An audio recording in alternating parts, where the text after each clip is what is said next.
I am Charles Scott. After I was orphaned at 9 years old, I lived with my grandparents at Proctor, Oklahoma.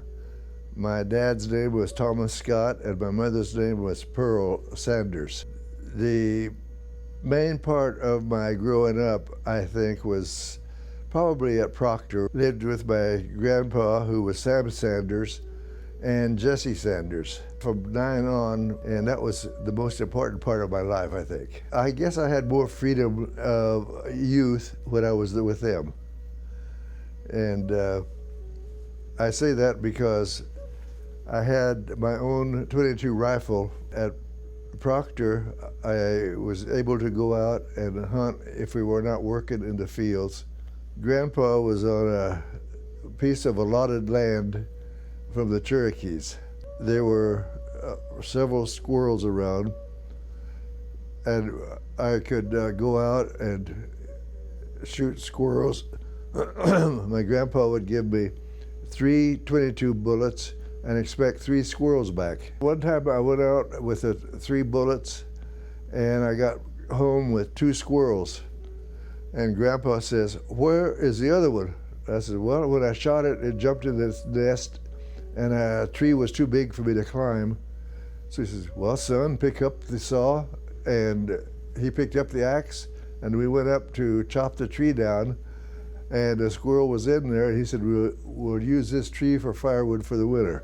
He had cows and he had pigs and a couple of mules, and we worked in the fields. When I would get into a furrow, he would lift up the plow and turn it around, and I had to unhitch the mule and turn the plow around physically and start the next furrow. It was a lot of work for a 9-year-old, I'll tell you.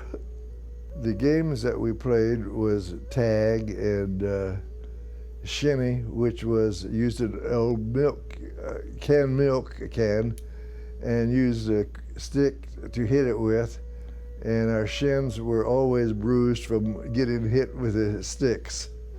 So we had hoops and the paddles. The hoops were the hub rings of a wagon wheel, and then we'd take a board and nail at the bottom a cross piece, and we would take that hoop on the ground and push it with that paddle, and it was fun. Sometimes we would hit a rock in the road and it would bounce high and we'd have to catch it and paddle some more. We didn't have real toys. We had cars that we would find a rock that looked like a car, and we would make a road in the gravel and use the rock as the cars. And if it wasn't a rock, it was a piece of wood that looked like a car, so we played with them. Grandma had a garden that we had to tend the garden all the time, and we just had a good time. And then the summertime during season, we would pick strawberries and tomatoes to sell to the cannery. And the hard part was that I could never understand. You would pick a flat of strawberries, and each quart that we picked, we got 1/4 cent for pay to pick that. And we didn't make very much money that way. And the tomatoes, we got 3 cents for a bushel of tomatoes. We lived on Tanner Creek, which was a mountain clear stream, and we didn't have any fishing poles, so we had to dive under the water, reach under the ledges of the rock, and catch fish with our hands and put them in the sack. We gigged crawdads, but Grandpa had several gigs on the porch of the house, and we would go take a large bucket, and go down to the creek with a gig and gig a mess of crawdads and have dinner. We never had electricity, we never had water in the house. The house was heated by a stove in the middle of the living room, And Grandma cooked on an old wood stove, and we cooked the crawdads, just put them on top of the wood stove until they turned red, and then peel the shells off and ate them. When Grandma would kill a chicken for dinner, Grandpa and I would go down to the creek in the evening, use the innards of the chicken, and put the bait on the end of a string and fish for turtles.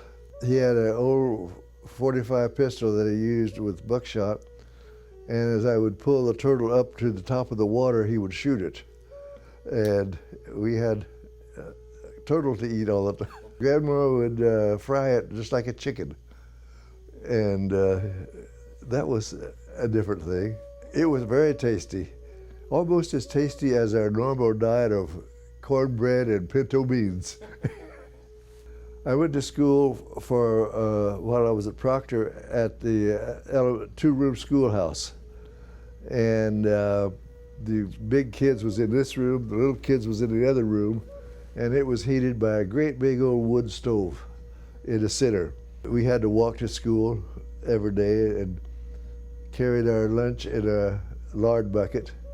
Generally, Grandma would put a fried egg sandwich in, but the community was not very affluent, so some of my cousins that didn't have the chickens to get the eggs from would take a biscuit with lard and mustard, and that was their sandwich.